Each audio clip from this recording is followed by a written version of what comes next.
and Capri? Well, I mean, these characters are so much fun. I've always shied away from doing a sequel, because I think they're really terrifying, and I haven't seen many sequels that I like.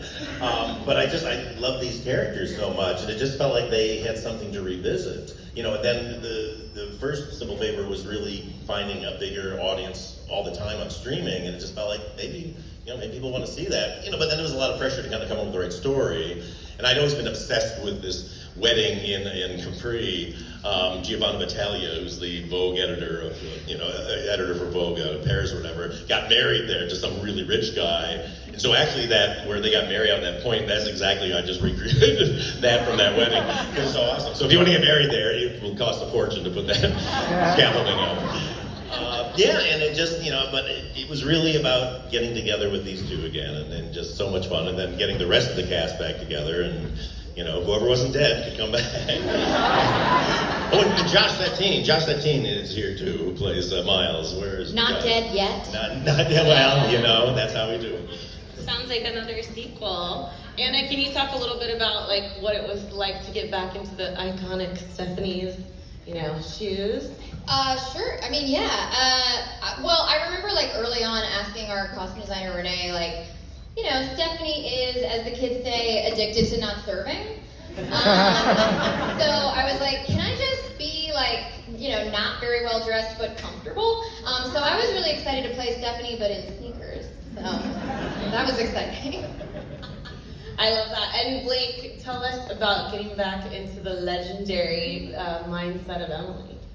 Well, I love this character so much. It's probably my favorite character I've ever been fortunate enough to play. And so when Paul asked us to come back, I was so excited. And I was really nervous on the first one because we didn't know if we were making a drama or a comedy. And when we asked Paul, he said yes, which is not really an answer to the question. But it worked out. So I was like, okay, no nerves. I know what I'm doing this time.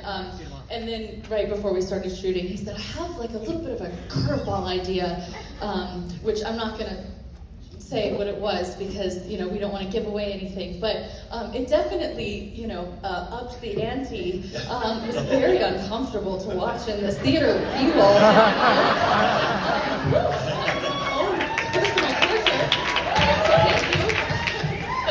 So it was fun. It's always fun. Yeah, and getting to work with Anna again, obviously, in this incredible group of people is amazing. Can I take one moment to say something very obvious? Everybody, please don't put out any spoilers whatsoever. There's a lot of twists and turns in this, so I beg of you. I know you. Wait, I'm just going to tell the ending real quick, though. God. Thanks.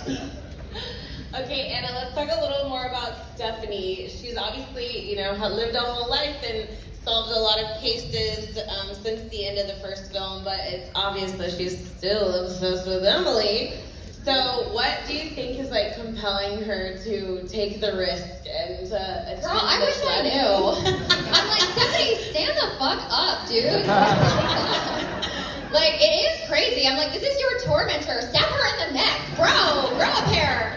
So I don't know. I think on this one I was like, okay, if I'm going with her on, into certain peril, I was like, okay, I think maybe I start out just not taking any of it that seriously. There is kind of this I remember I had just rewatched Kiss Kiss Bang Bang, and that Robert Downey kind of yeah, there's murder and mayhem, but I'm fine. And then when it's really hard to talk about without saying anything. When some shit goes down with my boy, then I'm like, oh, things are actually dark and scary, I guess. Sorry, it's really hard to You can say it just in the movie, Well, but, I'm trying not to say it on camera. I think she's right. Oh, shoot. There's this thing called the internet. Oh, no. Well, I did say no spoilers, I was talking to myself, exactly. Good reminder for all of us. Okay, so in that spirit, Blake, maybe can you talk a little bit about what it was like to shoot in Capri in Rome? Oh, sorry, I was no, it's okay. Are y'all telling more spoilers? I want to talk about it after. So what happens in the third one? No, I'm joking. Capri and Rome. Honestly, so Paul, we really wanted to make this second movie, and I was like, Paul, it was he wanted to shoot in Capri, and I was like, that sounds amazing, but it's very expensive, and let's just, you know, shoot in Connecticut. That's where the first one took place. I didn't understand why it needed to be Capri, and now I want to live there. I love it so much. They serve you ice cream and lemons, and like, it's just magical. They sell hats. That crazy, beautiful hat was just a hat in a store. Like, humans buy that. It's But Blake amazing. came to us and goes, I just found this hat. I go, wait, and like pulls out this landing pad of a hat. It's a roof. It's We in. need it. And it's like, yes. It's in. So anyway, it's just like it's pretty magical. So yeah, it was really nice. And Rome was a women's Rome. I really love that you just found that hat. Because that was definitely not in our office. Everyone kept saying, you gotta wear that hat. Where does that hat come Oh, from? it's Apparently everyone there. Store is called very Fiore cool. if you're in coffee. Okay, Henry. Obviously, Sean's like already in a little bit of a rough place at the beginning of this story, and certainly things happen. Poor Sean. And it gets a little outrageous. That's one of my favorite parts of the movie, which actually sounds kind of bad. I'm sorry. So, can you tell us a little bit about what it was like playing him this time around? Yeah, you know, this it was a joy to sort of come back, and of course being with the girls and Paul, and before the sort of production started, me and Paul went out for lunch and stuff, and I had a very limited time to be able to be with the gang. So I was like, dude, we need to make him a complete asshole.